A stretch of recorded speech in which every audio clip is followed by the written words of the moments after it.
Hace 11 años en la PlayStation 3, sin tanto ruido, sin tanto reflector, siendo un juego original sin que se supiera exactamente qué esperar, Naughty Dog estaba soltando literalmente una bomba que en el momento en que detonó marcó por completo la historia de los videojuegos. Impuso un nuevo estándar sobre la importancia de la profundidad en la narrativa que impregnó a muchísimos juegos después de su salida. Un estándar que cambió franquicias que ya existían, como por ejemplo God of War o incluso Uncharted. Nos dio a dos de los mejores protagonistas como lo son Joel y Ellie y dejó saber que los videojuegos no son solo un medio de diversión, sino incluso una forma de expresión de arte. The Last of Us logró inmortalizar su nombre volviéndose una de las IPs que representan a PlayStation y a los videojuegos en general. Pero, ¿qué es lo que lo llevó al éxito? ¿Por qué un juego lineal logró sobresalir sobre los juegos de mundo abierto? ¿Qué tan especial tiene una historia de un mundo postapocalíptico? Pero sobre todo, ¿por qué decir que su lanzamiento fue un antes y un después en los videojuegos? Estas y más preguntas te las responderemos en este video. Nosotros somos Tech and Gaming. Pulsa Start. Si de alguna manera Dios me diera otra oportunidad, lo haría todo de nuevo.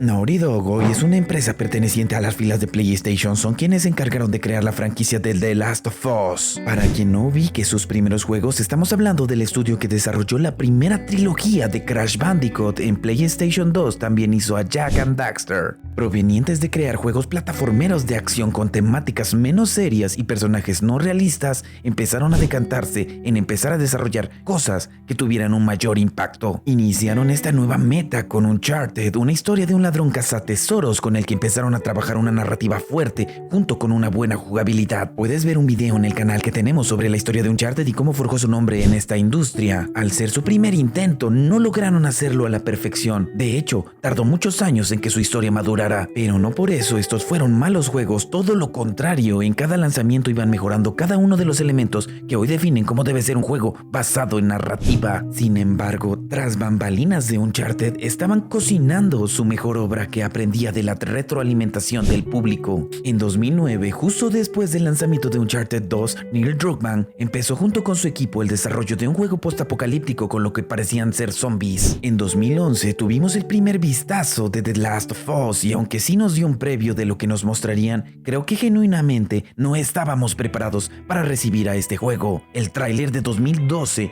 nos mostró una muy buena inteligencia artificial de los enemigos, quienes se sentían realistas al buscarte y hablar y comunicarse entre ellos. Todo lo que vimos en este tráiler nos emocionó mucho, pero seguíamos sin saber casi nada de la historia y solo nos limitaban a mostrarnos cómo se jugaba. No fue hasta mediados de 2013 que dieron un duro golpe en la mesa con el que hoy es el estandarte de la empresa. Y es que su lanzamiento detonó críticas extremadamente positivas, pero hubo algo que la prensa y los medios recalcaron más, y esta era su historia y su narrativa. Y aunque ya teníamos historias muy interesantes en otros juegos desde hace muchos años atrás, como Gears of War o incluso hasta Assassin's Creed, en casi todas sentíamos que había una barrera muy grande que separaba la realidad de la ficción. Pero lo que hizo Last of Us fue magistral, pues buscó la forma de hacernos empatizar con los personajes principales, incluso hasta con los secundarios. Nos contaron su trasfondo, nos hicieron empatizar con sus propósitos y lograron de verdad que nos sintiéramos dentro del mundo del juego y que sintiéramos que tal vez, si estuviéramos en sus posiciones, tomaríamos otras decisiones. El juego era lineal, no era un mundo abierto. Aunque podías explorar y encontrar coleccionables, solo existía un único camino que podías seguir. Su jugabilidad es muy similar a Uncharted, pues es un juego de disparos en tercera persona, pero esta vez con el elemento de administración de recursos muy a la Resident Evil. Disponemos del poder usar armas largas y cortas con la capacidad de ir mejorando sus atributos durante el juego, con unas mesas de trabajo que iremos encontrando en algunos puntos. Entre las armas tenemos rifles, francotiradores, escopetas e incluso un arco. La forma de curarse no es inmediata, tarda unos cuantos segundos vendarse y poder recuperar vida, lo que nos deja vulnerables si no lo hacemos de manera rápida. Esto nos lleva a la mecánica de fabricación que nos deja crear nuestros propios kits de sanación y cuchillos de escape contra enemigos, gracias a los recursos que vamos encontrando durante el juego. Además, también podíamos hacer algunos algunas armas arrojadizas como bombas de clavos o bolsas de arena para poder escapar de tus adversarios. En el terreno del juego podías usar botellas o ladrillos para despistar a tus enemigos o conmocionarlos para rematarlos con un ataque. Podemos correr y también caminar en cuclillas para evitar hacer ruido o ser vistos, y tenemos una habilidad de escucha que es como una especie de radar que nos permite ubicar a nuestros enemigos aunque no los estemos viendo directamente. También tenemos la posibilidad de ataques cuerpo a cuerpo en los que Joel usa sus puños y Ellie usa su navaja. Existían generalmente dos tipos de enemigos. Los primeros eran los humanos, que eran los más inteligentes ya que podían flanquearte o buscarte, además de poder usar armas y causarte mucho daño. Los otros son los infectados, quienes fueron afectados por la pandemia y que se subdividen principalmente en 4, que son los corredores, los acechadores, los chasqueadores y los gordinflones. Los corredores eran los más rápidos pero los menos peligrosos, a menos que vinieran en manada. Los acechadores eran igual de peligrosos, solo que se escondían y buscaban atacarte a tus espaldas. Los chasqueadores eran ciegos pero tenían un oído agudo y ellos podían causarte una muerte instantánea si no tenías cuchillos para zafarte. Los gordinflones eran los más letales, también podían causarte una muerte instantánea, eran más rápido y también podían arrancarse pedazos de piel para lanzártelos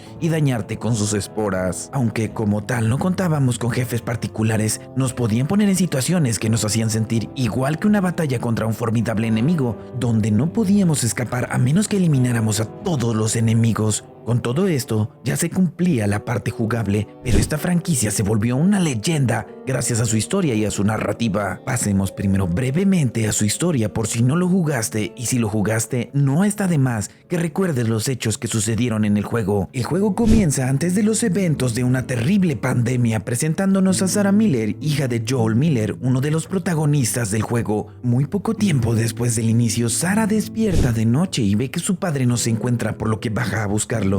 Joel llega muy exaltado y le pide a Sarah que se prepare para salir, para explicarle después lo que sucede. Tommy, el hermano de Joel, llega por ellos para irse de la ciudad, pero al intentar escapar se dan cuenta que todos están buscando lo mismo. Esto obliga a buscar un atajo por la ciudad, la cual está hecha un total caos, y esto provoca que sean embestidos por otro auto. Joel y Tommy sacan a Sarah, quien se hirió su pie en el choque, y huyen buscando una ruta de escape. Durante el camino se encuentran con infectados que los persiguen, pero logran ser salvados por un policía militar. Dicho policía recibe la orden de acabar con todos, sean infectados o no, por lo cual abre fuego contra Joel y Sarah. Tommy elimina al militar y ayuda a Joel, pero al buscar a Sarah se dan cuenta que ella fue alcanzada por las balas, y es ahí justamente cuando pierde la vida. 20 años pasan para volver a ver a Joel en una sociedad semifuncional donde un régimen militar mantiene en los límites a los pocos sobrevivientes, tratando de mantener a todos con comida y agua suficiente. Nos presentan a Tess como una especie de colega que trabaja con Joel y que realizan actividades de contrabando para obtener armas o comida a cambio. En una misión conocen a Marlene, una especie de líder de la zona de las Luciérnagas, un grupo liberal que busca por sus medios formar una sociedad justa y que no esté oprimida por los militares. Les encarga llevar a alguien a un campamento de las Luciérnagas a cambio de un cargamento de armas. Esa alguien era Ellie, la coprotagonista del juego. Joel, Ellie y Tess llegan al punto indicado, no sin antes enterarse que Ellie tenía inmunidad a la pandemia, por lo que no corre riesgo de ser infectada de ninguna forma. Al llegar al punto, militares los descubren y buscan acabar con ellos, pero Tess le dice a Joel y a Ellie que escapen, pues ella fue mordida y dará su vida para ganar tiempo. Joel recuerda que Tommy se había unido a las Luciérnagas, por lo que decide buscarlo, pero al estar muy lejos, decide buscar a un amigo Bill, quien le debe un favor y le pedirá un vehículo a cambio. Tras una poca amistosa recepción de Bill y una pequeña odisea de conseguir el vehículo, logran moverse camino a donde está Tommy, pero son emboscados en una zona de la ciudad. Joel y Ellie logran salvarse gracias a Henry y a Sam, un par de hermanos que buscan igual escapar, pero que saben que necesitarán ayuda para hacerlo, por lo que se asocian para salir de la ciudad. Sam resulta estar infectado y ataca a Ellie, pero Henry decide dispararle para detenerlo y decide no seguir viviendo con esa culpa, y en ese momento se desuscribe de la vida. Ellie y Joel llegan a Jackson, donde está Tommy, quien le dice que lo más probable es que las luciérnagas estén en una universidad cercana, por lo que emprenden el viaje. Al llegar descubren que las luciérnagas nuevamente no están y que se encuentran en otro estado en un hospital. Sin embargo, son emboscados y Joel, al defenderse, cae y se entierra una varilla que lo perfora cerca del estómago. Ellie se hace cargo de él durante el invierno mientras se recupera, pero al buscar comida se encuentra con David, quien le ofrece intercambiar medicamentos por alimento. Sin embargo, esto era una trampa, pues David era un psicópata líder de una pequeña tribu que se había vuelto caníbal para sobrevivir la pandemia y captura a Ellie para después tratar de asesinarla. Joel se recupera y al no ver a Ellie decide buscarla, acabando con unos cuantos bandidos para llegar a la zona de la tribu. Ellie logra escapar y llega a un restaurante en el que se enfrenta con David, quien incluso intenta abusar de ella, pero ella logra salvarse tomando un machete y acabando con su vida. Joel llega para escapar de ahí y llegar al hospital, y tras unas complicaciones logran su objetivo, pero se avecinaba una horrible noticia. Marlene, que ya se encontraba ahí, le comenta a nuestro protagonista que para poder descubrir la cura necesitaban extraer parte esencial del funcionamiento del cerebro de Ellie. Esto equivalía a que ella perdería la vida para poder salvarla de muchísimos, algo que Joel no le agradó, pues después de todo lo que pasó para llegar hasta ahí, había empatizado fuertemente con ella. Joel, tras sus impulsos de salvar a Ellie, decide acabar con todas las luciérnagas que se atraviesen, acabando incluso con la vida del médico principal. Al llegar al sótano para tomar un vehículo para escapar, se encuentra con Marlene, quien le ofrece escapar sin que ninguno de los dos se dañe. Joel prefiere no arriesgarse y acaba con la vida de Marlene, y al escapar, Ellie despierta sin haber sabido que pudo perder la vida para obtener la cura, y al estar despistada sobre por qué no seguían en el hospital, decide preguntarle a Joel qué pasó. Este le contesta que no había una cura, que había muchos como ella y que no lograron dar con el remedio. Al volver a Jackson para iniciar una vida de padre e hija, Ellie duda sobre lo que le dijo Joel y le pide que le diga realmente si fue la verdad. Mirándolo a los ojos, a lo que éste se lo jura, y Ellie decide creerle. Y aquí termina la historia de The Last of Us. Como te habrás dado cuenta, no es una historia corta, y honestamente no entré en detalles para evitar hacer un video excesivamente largo. Después de todo esto, analicemos realmente a sus personajes y a su narrativa, para que sepamos cómo la combinación de lo jugable con la historia ya lograba darnos un buen juego, pero que no lo diferenciaba tanto de, por ejemplo, Uncharted, sino más bien el cómo nos cuentan las cosas y las tomas y expresiones de los personajes son las que nos enamoran de este juego. Pero, ¿qué lo hace tan especial? Veámoslo. Antes de continuar, no olvides que puedes suscribirte y darle like. Muchas gracias por tu apoyo. Last of Us aborda su historia con distintos sentimientos como la empatía, el amor, el odio, la rabia, la tristeza y el dolor, todas en distintos tiempos y formas, buscando llevarnos de un extremo a otro en un instante. Nos dio muchísimos momentos en los que la historia busca que te pongas en el lugar de la situación y que te hace ponerte en una balanza e imaginar qué es lo que hubieras hecho tú. Principalmente busca que empaticemos con Joel y sus emociones, tal cual como el inicio nos lo hizo sentir, donde logró imprimir de forma perfecta la pérdida de su hija, la única persona con la que compartía su vida. El poco tiempo que vemos a Joel como padre nos deja saber que tiene un vínculo padre-hija muy fuerte, en el que vemos cómo él podría incluso dar su propia vida con tal de salvarla, y nos muestra cómo perdió todo de un momento a otro, no necesariamente por su culpa, y que aunque hizo todo lo posible, no logra salvarla. Lo sé, cariño, lo sé. ¡Dios! Escúchame, sé que duele, cariño. Estarás bien, cielo, quédate conmigo. Bien, te levantaré. Lo sé, cariño, sé que duele. Vamos, cielo, por favor. Lo sé, cariño, lo sé. Sara. Cariño. No me hagas esto, cielo. No me hagas esto, pequeña. Vamos. No. No. No. No. No. No. No, por favor. Dios.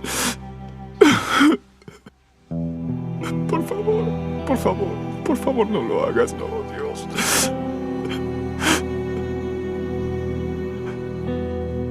Pasados los años, vemos a un Joel rudo y cerrado a sentimientos y vínculos nuevos, mismos a los que se enfrentó Ellie. Pero a poco vemos como Joel se abre ante sus sentimientos y permite entrar a su vida a Ellie y dar absolutamente todo para no volver a perder nuevamente el vínculo que perdió como con Sarah, al grado de acabar con todo y todos los que se interpongan, aunque eso incluso conlleve el mismo futuro de toda la humanidad. En la mitad del juego, cuando conocemos a Henry y a Sam, conocemos un poco más de cómo es la vida de otras personas en la pospandemia del juego. Ellie por fin conoce nuevamente a alguien de su edad, a alguien con quien divertirse y jugar, y hablamos de Sam, con quien hace una muy buena amistad. También vemos cómo Henry y Sam tienen un fuerte vínculo de protección entre los dos. Henry cuida mucho de su pequeño hermano y de todo lo que hace para evitar perderlo. Sam acata todo lo que le indica a su hermano para no causarle problemas y los dos saben que estando juntos se encontrarán bien. Pero el juego vuelve a llevarnos al sentimiento de la pérdida, ya que al estar infectado Sam y tratar de atacar a Ellie, su hermano Henry por un momento intenta defenderlo, pero se da cuenta que Sam nunca volverá a ser el mismo y decide acabar él mismo con su vida, y al darse cuenta que cometió una tremenda atrocidad,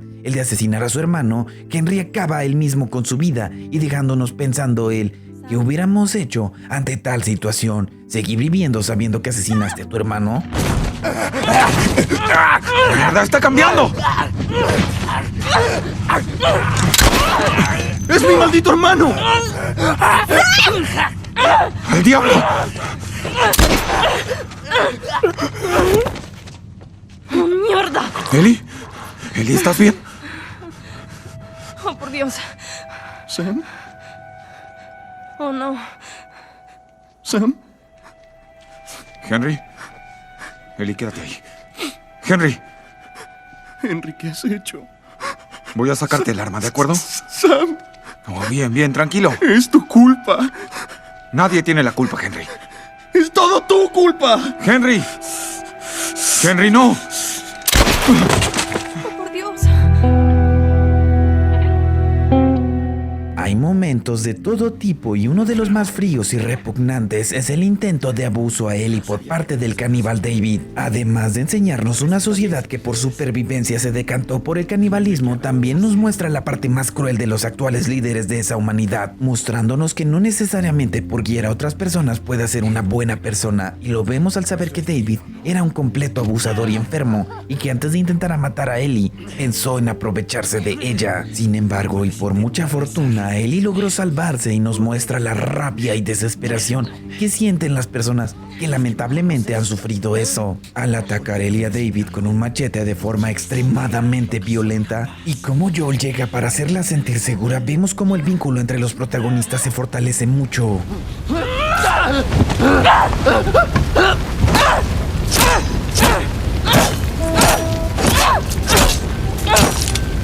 ¡Ellie! ¡Detente! ¡Detente! ¡No me toques! Está bien. ¡No! Soy yo. Mírame. Soy yo. Intentó. Oh, pequeña. Está bien. Todo está bien. Está bien.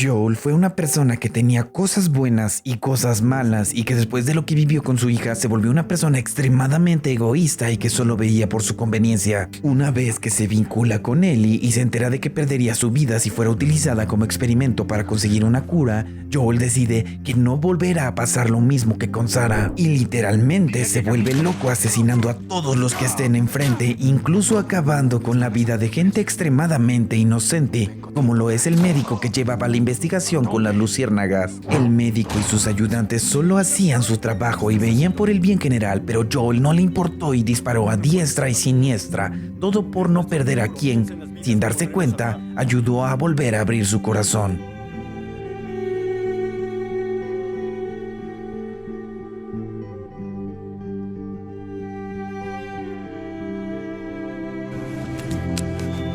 Vamos.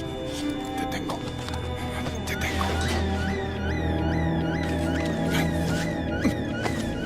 salida! ¡Que no escape!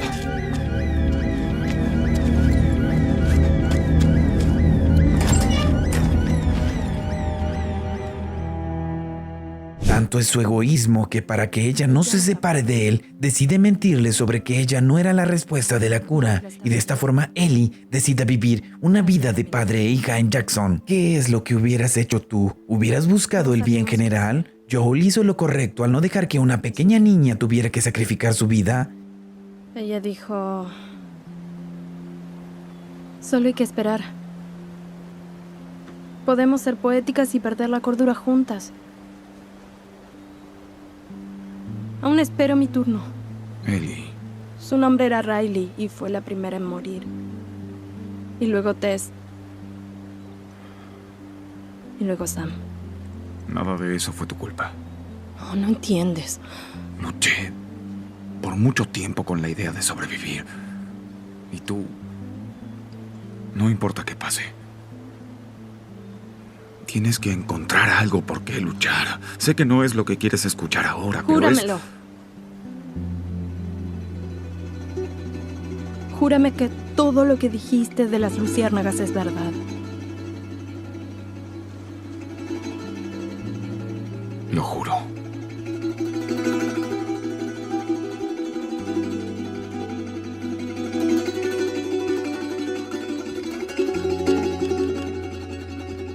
Bien. Y estos son solo algunos de los eventos que existen, ya que tenemos la muerte de Tess, las motivaciones de Tommy, las justicias que buscan las luciérnagas, la sociedad de Pittsburgh y por qué emboscaban a las personas, la vida de Billy Frank y cómo lograron hacer una ciudad un fuerte, la sociedad subterránea y cómo habían logrado vivir a costa de los infectados. Y así como escuchas, todos tienen un fuerte trasfondo y una tridimensionalidad que no alcanzaría a resumirlo en este video. Su impacto fue tan grande que incluso impulsó que otras de sus franquicias, Uncharted, mejorara mucho en su historia, dándonos buenos giros y argumentos como el del hermano de Nathan, Sam, que lo traiciona solo por obtener un tesoro. Influyó indirectamente en Kratos, tanto en jugabilidad como en historia, pues cambió la cámara a encima del hombro y también tuvo un hijo con el cual tenía una relación muy similar a la de Ellie con Joel. Dio más reflectores a los videojuegos, dando a entender que los juegos no son exclusivamente para niños, que los juegos tienen algo más que decir, algo más que mostrar, algo que expresar, algo que pueda acercarse más a ti tan solo desde una pantalla y un control. Impulsó que las franquicias exclusivas de PlayStation le dieran también un peso a la narrativa para hacerlo una especie de identidad de la marca, sabiendo que si un estudio de Sony desarrollaba un juego, este tendría una historia sólida y coherente. Mejoró incluso las ventas del PlayStation 3, que se estaba viendo superada por el Xbox 360, dándole un fuerte impulso en ventas gracias a este juego. Nos demostró el poderío gráfico de los videojuegos, mostrándonos rostros altamente definidos para esa época, y que eso era un pilar importante para poder notar todas las emociones que tenían los personajes al ver sus ojos y sus reacciones físicas. Esto hizo que muchos otros juegos buscaran este realismo para de verdad sentir que estábamos viendo a personajes con emociones totalmente entendibles sin necesidad de tanta imaginación. Las actuaciones de voces que, si nos fijamos incluso en el doblaje latino, se hizo de manera espectacular, que terminaron dándole a Joel y a Ellie el sello de su personalidad y que podíamos identificar cómo se sentían con sus expresiones, sus risas y su llanto, haciendo que los juegos consecuentes mejoraran sus diálogos y su doblaje, dándoles una identidad específica por incluso su tono de voz. La música, hecha principalmente por Gustavo Santaolalla, estaba tan bien ubicada y adecuada para cada momento en particular que, aunado a las expresiones y a la voz de los personajes, nos ayudaba a interpretar bien lo que estaba pasando en ese momento. Y aunque existían juegos con grandes soundtracks, demostró que es algo que no puede dejarse de lado o hacerlo menos, pues forma gran parte de lo que representa el producto final. El diseño de los escenarios estaba tan bien hecho que de verdad nos sentíamos en un mundo post-apocalíptico, y el diseño de sus enemigos fue muy original, destacando los chasqueadores y su típico sonido que podía causarnos miedo al escucharlo. Esto The Last of Us lo acreditó lo suficiente para darle una secuela y hasta una serie que incluso se cataloga como una de las mejores adaptaciones de un videojuego a la televisión, ayudando nuevamente a que se creyera en que es posible adaptar a un juego a otros formatos siempre y cuando esté bien supervisado, como en el caso de la serie que fue trabajada en colaboración con Neil Druckmann. Nos demostró que un videojuego bien hecho puede volverse una verdadera obra de arte y ser una inspiración para los demás, haciendo ver que los juegos se hacían de una forma antes y después volviéndose un punto de inflexión. Aún es muy disfrutable, incluso tuvo un remaster y un remake y podemos jugarlo con gráficos actualizados y mejorados, así que si no lo has jugado, ¿qué demonios esperas? Toma el control y pulsa Start. Siempre agradeceremos lanzamientos como este, y si alguien te pregunta qué juego recomendarías para jugar en su PlayStation, la respuesta ya la sabes. Fácil y sencillamente recomienda a The Last of Us. Y bien, me gustaría saber qué piensan sobre The Last of Us. Creo que es un juego que nos dejó absolutamente de todo, tanto jugadores, desarrolladores y empresas. Tanto subió los estándares de calidad, como también impulsó un estilo a PlayStation y le dio muchos reflectores a los videojuegos, quitando estigmas como el de que sean solo para infantes. ¿Crees que es un gran juego? ¿Consideras que puso un antes y un después? Te leo en la caja de comentarios para debatirlo. No olvides que puedes suscribirte y darle like, que eso nos ayuda mucho a seguir haciendo este tipo de videos. Muchas gracias a todos por su apoyo. Nosotros somos Tekken Gaming. Adiós. Bye. If I ever were to lose you, I'd surely lose myself.